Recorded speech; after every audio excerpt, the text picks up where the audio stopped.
Assalamualaikum warahmatullahi wabarakatuh. Let me introduce myself. My name is Rahmat Hidayat. I'm from English Department of Class C, the 4th semester. Now, in this video, I will explain a material about translation shift for the final exam of the translation subject.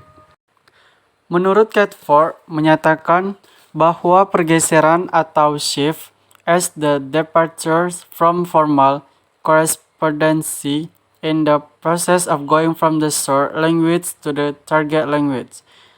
Cat 4 membagi pergeseran menjadi dua jenis, yaitu level shift dan kategori shift.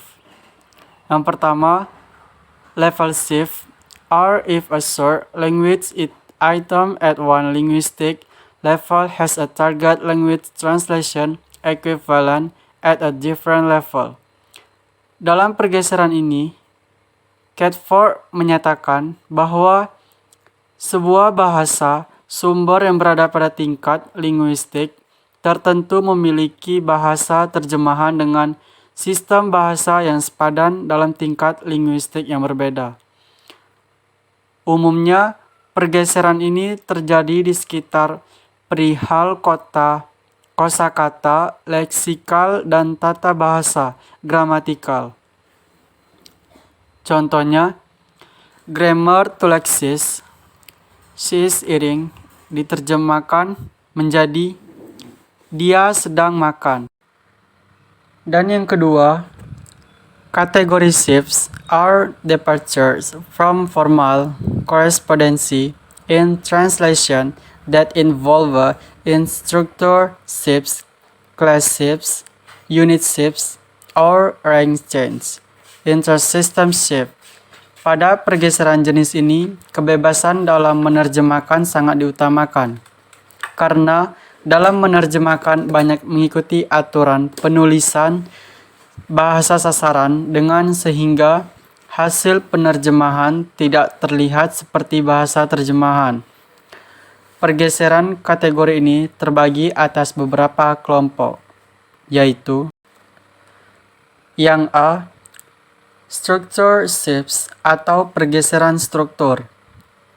Dalam pengelompokan pergeseran kategori, pergeseran struktur inilah yang paling sering terjadi.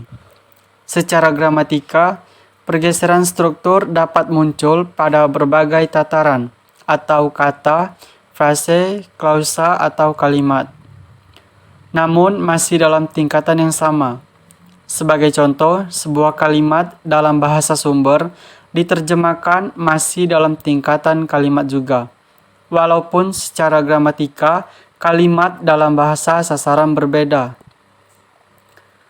Contohnya, pasif menjadi aktif. Dan yang kedua, B, class shifts. Pergeseran kelas kata. Pergeseran kelas kata ini terjadi ketika kelas kata dalam bahasa sumber berbeda dengan kelas kata dalam bahasa sasaran. Contohnya, preposisi menjadi konjungsi. After that, I walked her home. Setelah kami berbelanja, aku mengantarnya pulang. Okay, maybe that's all from me about explanation. The material is a translation shifts. If I made a mistake, I'm so sorry. Thank you.